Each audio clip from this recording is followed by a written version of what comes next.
नमस्कार, आर्य न्यूज देख रहे हैं आप। मैं हूं आपके साथ पल्लवी सिंह। रुक करेंगे उत्तराखंड की कुछ बड़ी खबरों की ओर। उत्तराखंड के मुख्यमंत्री पुष्कर सिंह धामी ने खटीमा का धन्यवाद कर दिया है।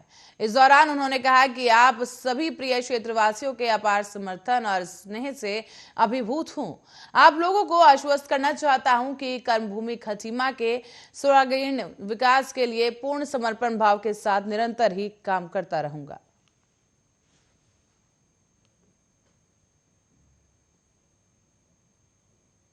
खटीमा क्षेत्र की सभी देवतुल्य जनता को, सभी माताओं बहनों को, सभी बड़े बुजुर्गों को, सभी नौजवानों को, सभी बच्चों को भी, जिन्होंने लगातार मेरा उत्साहवर्धन बढ़ाने का काम किया है, मैं सबका दिल से आभारी हूं।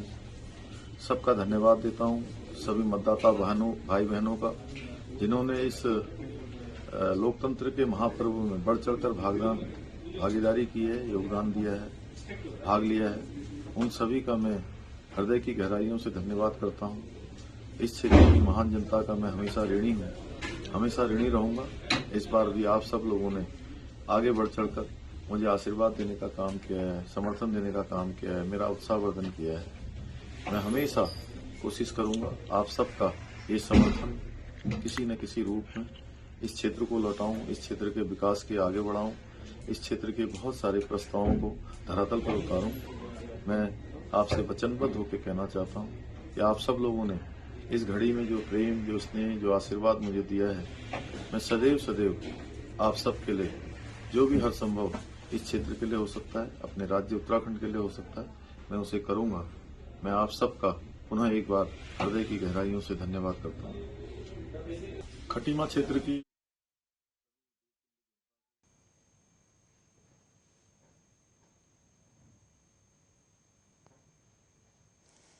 उत्साहवर्धन बढ़ाने का काम किया है। तो वहीं उत्तराखंड के देहरादून में राजपुर रोड स्थित प्रदेश कांग्रेस मुख्यालय राजीव भवन में सोमवार सुबह से ही गहमा गहमी का माहौल रहा। ये स्वाभाविक था क्योंकि पार्टी यहीं से विधानसभा चुनाव के लिए हो रहे मतदान पर नजर रख रही थी।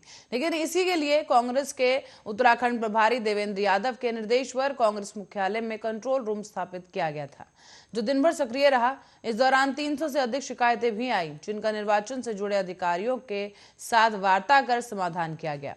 प्रदेश प्रभारी यादव दिन भर ने ही कंट्रोल रूम की मॉनिटरिंग करते रहे। साथ ही कांग्रेस का कंट्रोल रूम सुबह 8 बजे से पूरी तरह से सक्रिय हो गया था, जहां 2 प्रभारियों की तैनाती करने के साथ 10 कार्यकर्ताओं की ड्यूटी लगाई गई थी। तो वही कंट्रोल रूम में तैनात टीम में शामिल पार्टी के विधि प्रकोष्ठ के 2 सदस्यों के मोबाइल नंबर कार्यकर्ताओं को भेज दिए गए थे। मतदान का ये सिलसिला शुरू होने के साथ ही कंट्रोल रूम में फोन भी बजने लगे और इसके अलावा व्हाट्सएप पर भी शिकायतें आने लगी। ये शिकायतें विभिन्न विधानसभा क्षेत्रों के मतदान केंद्रों में ईवीएम खराब होने और मतदान धीमा होने जैसे विषयों से संबंधित रही।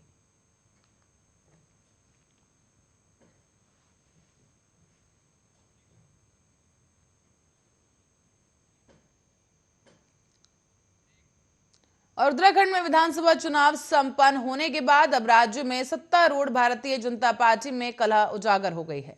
लक्सर सीट से भाजपा विधायक संजय गुप्ता ने प्रदेश भाजपा अध्यक्ष मदन कौशिक के खिलाफ मोर्चा खोलते हुए उन्हें गद्दार बताकर पार्टी से उनके खिलाफ सख्त एक्शन लेने की मांग की।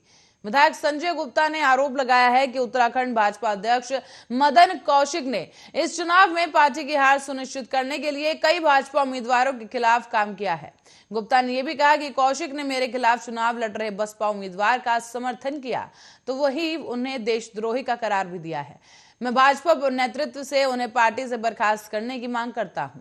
तो वहीं मुख्यमंत्री पुष्कर सिंह धामी ने कहा कि उत्तराखंड में लोगों ने भारी संख्या में मतदान कर इतिहास रच दिया है। मैं उम्मीद करता हूं कि नई सरकार उत्तराखंड के सुनहरे भविष्य के लिए काम करेगी।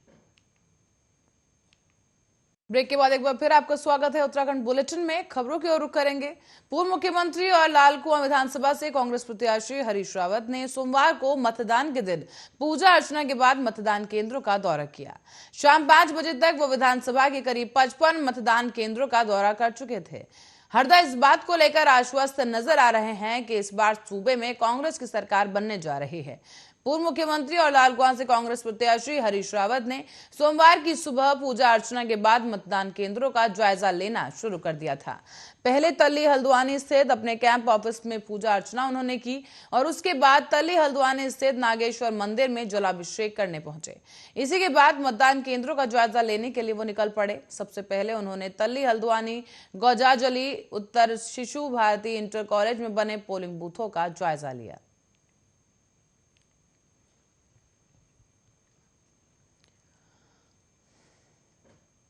तो वहीं उत्तराखंड विधानसभा चुनाव में इस बार भी हरिद्वार, उत्तरकाशी और उधम सिंह नगर जनपद मतदान में शीर्ष पर रहे। पिछले चुनाव में भी इन जिलों में सबसे अधिक मतदान हुआ था और वहीं अब अल्मोड़ा जिले में फिर सबसे कम 50.65% मतदान हुआ है। चुनाव आयोग के अनुसार हरिद्वार जिले में सबसे अधिक 73.80 मतदान हुआ। उधम सिंह नगर में 65.13 और उत्तरकाशी जिले में 65.55% मतदान हुआ है। अल्मोड़ा और पौड़ी जिले में भी सबसे कम लोगों ने वोट डाले और इसी के साथ ही पौड़ी में 51.93 और अल्मोड़ा में सोमवार शाम 5 बजे तक 50.65% मतदान हुआ। प्रदेश की 70 विधानसभा सीटों के लिए हुए चुनाव में पहाड़ की विभिन्न सीटों पर इस बार मतदाताओं में खासा उत्साह देखा गया, खासकर उत्तरकाशी जिले की पुरौलिया सीट से, जहां पर 66.30% मतदान हुआ है।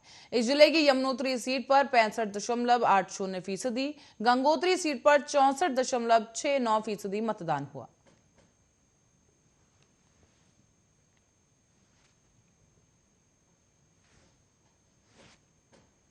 और उत्तराखंड के हल्द्वानी के गोलापार कुंवरपुर इलाके में एक बड़ा सड़क हादसा हुआ है, जिसमें 3 लोगों की मौके पर ही मौत हो गई।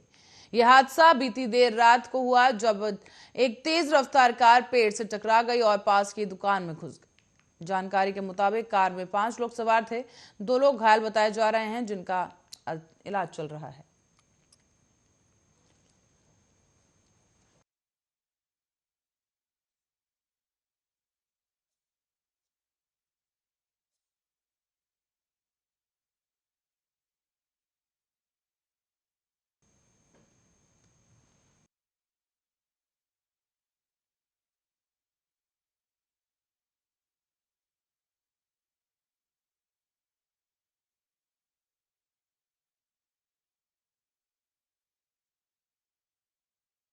मृतकों की जानकारी में जुटी हुई है।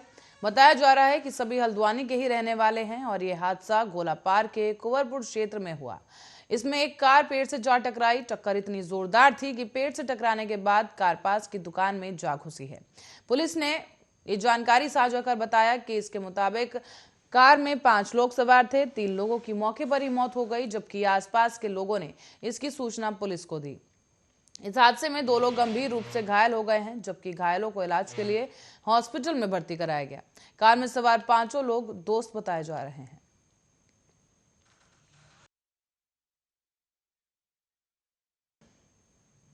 तो वही खबर गोलापार से है, जहां पर कुंवरपुर तिराहे पर सोमवार देर रात को तेज रफ्तार कार पेड़ से टकरा गई। हादसे में 4 युवकों की मौत हो गई और 1 घायल हो गया है। घायल युवक को ठंडी सड़क स्थित एक निजी अस्पताल में भर्ती कराया गया। हल्द्वानी शहर में कार सवार 5 युवक सोमवार की रात को गोलापार जा रहे थे। इस दौरान ही यह हादसा हुआ है, जहां पर ये गाड़ी पेड़ से टकरा गई और इन 4 लोगों की मौत हो गई है।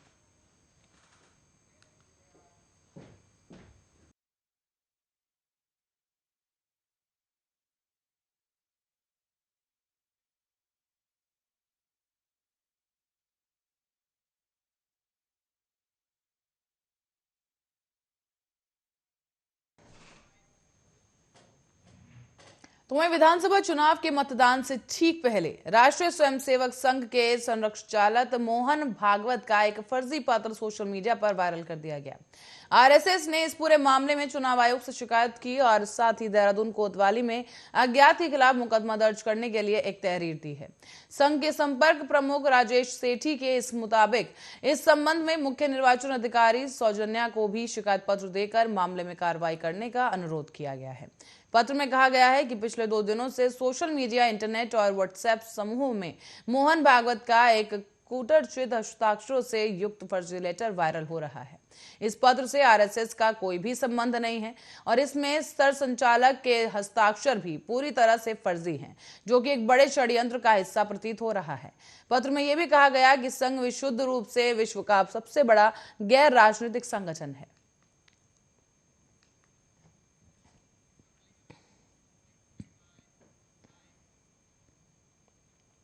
उत्तराखंड में सोमवार को ही खुशगवार मौसम के बीच मतदान संपन्न हुआ।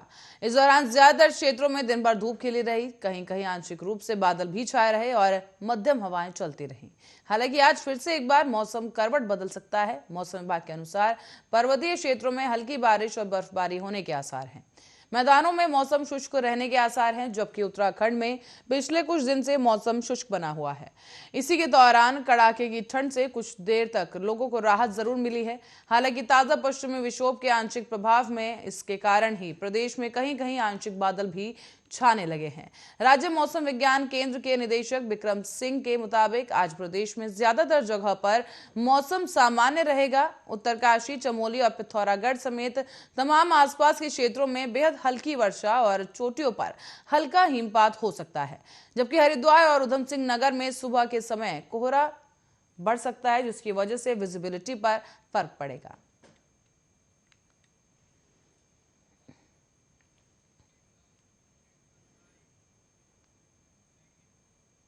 लुटेरी दुल्हन के कई किस्से आपने सुने होंगे, लेकिन इस दुनिया में शादी को कमाई का जरिया बनाने वालों में सिर्फ औरतें ही नहीं बल्कि पुरुष भी पीछे नहीं हैं। भुवनेश्वर में हाल ही में पुलिस ने एक ऐसे ही लुटेरे दूल्हे को गिरफ्तार किया है, जिस पर आरोप है कि उसने 1, 2 या 3 नहीं बल्कि 14 महिलाओं से शादी कर उन्हें धोखा दिया। इस लुटेरे दूल्हे के बारे में जानने के लिए देखिए एक खास रिपोर्ट।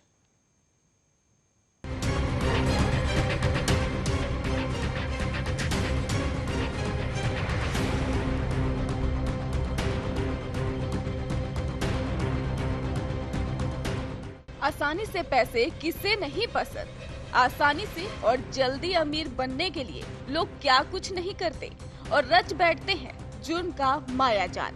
पर वो एक बात भूल जाते हैं कि अपराधी कोई भी हो, कानून के शिकंजे में फंस ही जाता है। ऐसी ही घटना है, आज आपको उससे रूबरू करवाते हैं। ये मामला है एक ऐसे शख्स का जिसने पिछले 48 सालों में देश के 7 राज्यों की 14 महिलाओं से कथित रूप से शादी की और फिर पैसे मिलने पर उन्हें छोड़कर वहां से फरार हो गया।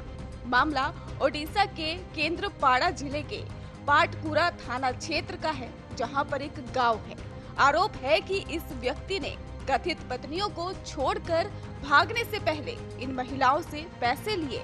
हालांकि अब इस आरोपी को पुलिस ने गिरफ्तार कर लिया है और गिरफ्तार व्यक्ति ने सभी आरोपों को सिरे से नकार दिया।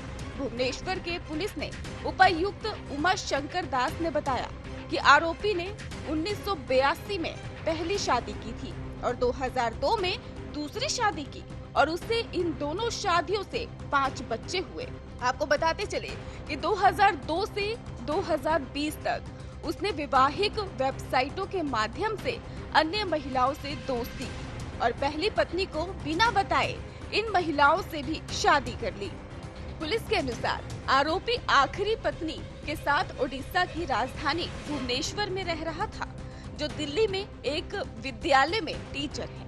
पर झूठ और फरेब का खेल आखिर कब तक चलता और एक न एक दिन तो सच सामने आना ही था। और यही हुआ। आरोपी की आखिरी पत्नी को इस व्यक्ति की पहले की शादियों के बारे में पता चल गया, जिसके बाद उसने पुलिस में शिकायत दर्ज करा दी। तो वहीं पुलिस उपायुक्त के अनुसार आरोपी अधेड़ उम्र की एकल महिलाओं, खासकर तलाकशुदा को अपना शिकार बनाता था, जो वैवाहिक वेबसाइटों पर शादी ढूंढती थी। पुलिस के अनुसार आरोपी उसे छोड़ने से पहले उसके पैसे ले लेता था। जांच के दौरान पुलिस ने आरोपी के पास से 11 एटीएम कार्ड, 4 आधार कार्ड और अन्य दस्तावेज जब्त किए हैं और आगे की कार्रवाई भी जारी है। पुलिस इस धोखाधड़ी का शिकार हुई उन तमाम महिलाओं की भी तफ्तीश कर रही है।